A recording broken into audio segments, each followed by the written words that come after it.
కార్యక్రమాన్ని మీకు సమర్పిస్తున్న వారు సన్సీడ్ హాస్పిటల్, కుషాయిగూడ, హైదరాబాద్. హోసూరులోని వేరుశనగ ఉత్సవంలో దేశం సుభిక్షంగా ఉండాలని ఆంజనేయుడికి ప్రత్యేక పూజలు. కొత్త సంవత్సరం సందర్భంగా దేశ సుభిక్షం, వ్యవసాయ అభివృద్ధిగా ఉండాలని హోసూరులో 67వ వార్షికోత్సవ వేరుశనగకాయల ఉత్సవం సాంప్రదాయబద్ధంగా నిర్వహించారు. ఇందులో భక్తులు ఆంజనేయ స్వామికి పూజలు నిర్వహించారు. హోసూరు రాజగణపతి నగర్లోని ప్రసిద్ధ శ్రీ రాజగణపతి వరసిద్ధి ఆంజనేయ ఆలయంలో 67వ వార్షికోత్సవ శనగ పండగ అంగరంగ వైభవంగా జరిగింది. ప్రతి సంవత్సరం కొత్త సంవత్సరం రోజున ఆలయంలో వేరుశనగ పండగ నిర్వహిస్తారు.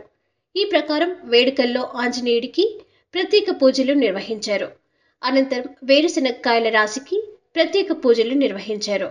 అనంతరం ఆలయానికి వచ్చిన భక్తులు ఆంజనేయుడి విగ్రహంపై వేరుశనగకాయలను చల్లి పూజలు నిర్వహించారు.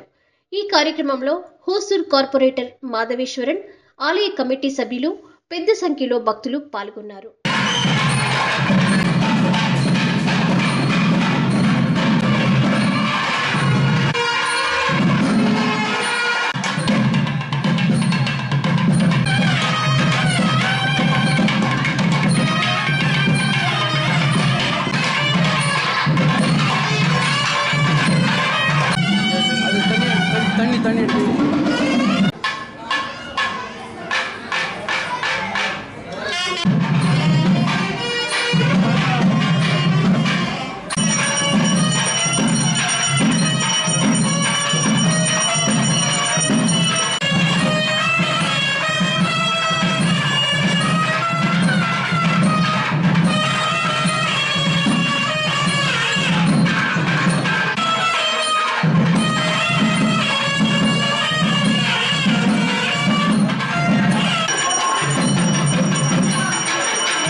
ఈ కార్యక్రమాన్ని మీకు సమర్పించిన వారు సన్సీడ్ హాస్పిటల్, కుషాయిగూడ, హైదరాబాద్.